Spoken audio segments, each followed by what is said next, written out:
વલસાડમાં આયોજિત ત્રિદિવસીય ચિંતન શિબિરનું સમાપન. શિબિર પૂર્ણ થતા રાજ્યના તમામ મંત્રીઓ રવાના થયા. ઋષિકેશ પટેલ સહિતના મંત્રીઓ રવાના. ચિંતન શિબિરમાં નીતિઓ અને વિકાસ પર વિચારણા થઈ. સરકારી કામકાજની સમીક્ષા અને ભવિષ્યની યોજનાઓ ઘડાઈ. મંત્રીઓએ અહીં મહત્વના નિર્ણય અને વ્યૂહરચના પર ચર્ચા કરી.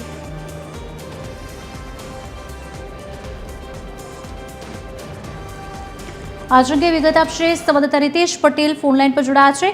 रितेश, શું વધુ વિગતો મળી રહી છે?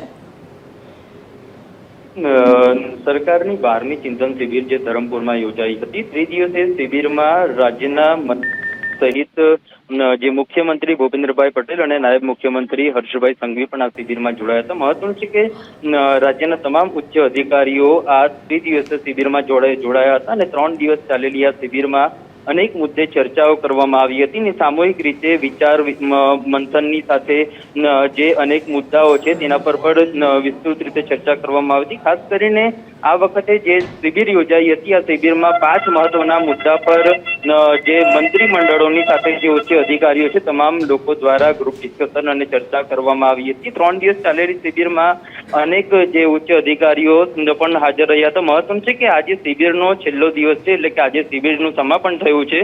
ત્યારે જે તમામ જે અધિકારીઓ અને મંત્રીઓ છે તે હાલ વલસાડથી રવાના થઈ રહ્યા છે. મહત્વનું છે કે આ વખતે સૌથી મુખ્ય બાબત કહી શકાય કે આ વખતે તમામ મંત્રીમંડળો સરકારી ગાડીમાં નહીં પરંતુ ટ્રેન મારફતે વલસાડ પહોંચ્યા હતા શિબિરમાં હાજરી આપવા માટે. હવે અને આજે જ્યારે શિબિરનો સમાપનનો છેલ્લો દિવસ છે, શિબિર સમાપન થઈ ચૂકી છે, તેવા સમયે અત્યારે તમામ જે અધિકારીઓ છે તે વલસાડ રેલવે સ્ટેશન પહોંચ્યા છે. મહત્વનું છે કે તેજસ એક્સપ્રેસ મારફતે તેઓ અહીંથી અમદાવાદ જવા માટે રવાના થશે. તમામ અધિકારીઓ હાલ અહીં પહોંચી ચૂક્યા છે. ખાસ કરીને જ્યારે તમામ અધિકારીઓ અહીં પહોંચ્યા હોય ત્યારે સુરક્ષાને લગતી પણ તમામ બાબતોનું ધ્યાન આપવામાં આવ્યું છે. મહત્વનું છે કે મુખ્યમંત્રી ભૂપેન્દ્ર પટેલ પણ વલસાડથી રવાના થઈ ચૂક્યા છે અને સાથે નાયબ મુખ્યમંત્રી જે હર્ષભાઈ સંઘવી છે તેઓ પણ અહીંથી રવાના થઈ ચૂક્યા છે. હાલ અત્યારે જેઓ અધિકારીઓ જે શિબિરમાં હાજરી આપવા માટે પહોંચ્યા હતા ત્યારે આ અધિકારીઓ હાલ એક બાદ એક અહીંથી ટ્રેન મારફતે રવાના થશે. મહત્વનું છે કે 3 દિવસ ચાલેલી આ શિબિરમાં અનેક મુદ્દે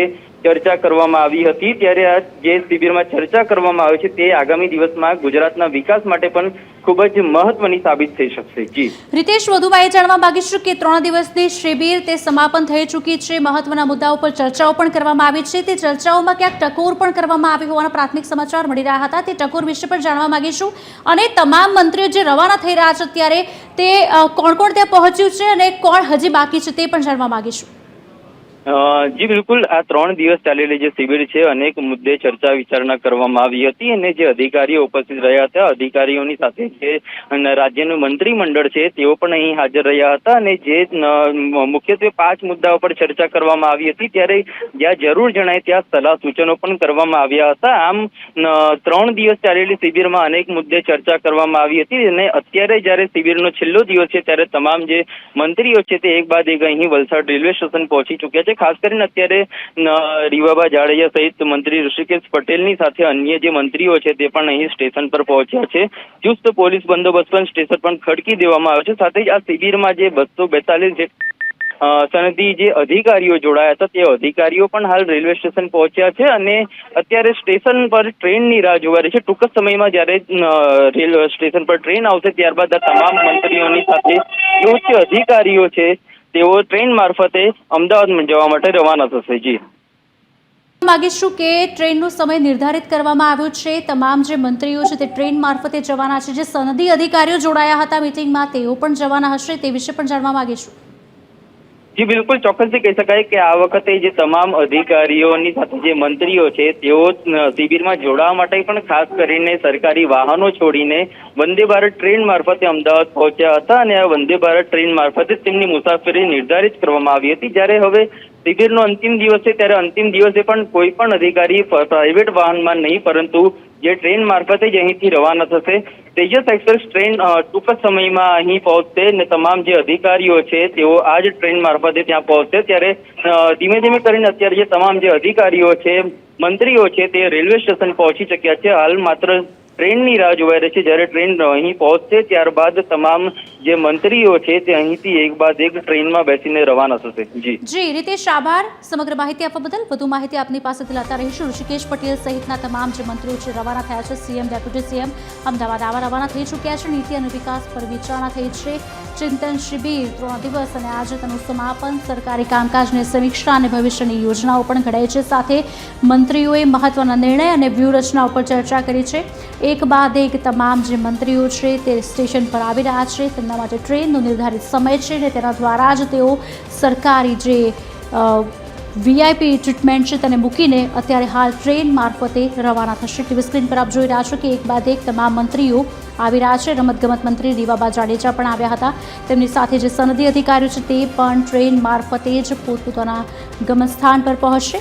સરકારી કામકાજની સમીક્ષા અને ભવિષ્યની યોજનાઓ ગણાઈ હતી અને સાથે જ મંત્રીઓએ મહત્વના નિર્ણય અને વ્યૂહરચનાઓ પર ભાર મૂક્યો હતો। ટકોર પણ કરવામાં આવી છે। વલસાડમાં આયોજિત 3 દિવસીય જે ચિંતન શિબિર છે તેનું સમાપન થયું છે। શિબિર પૂર્ણ થતાં જ તમામ જે મંત્રીઓ છે તે રવાના થયા છે।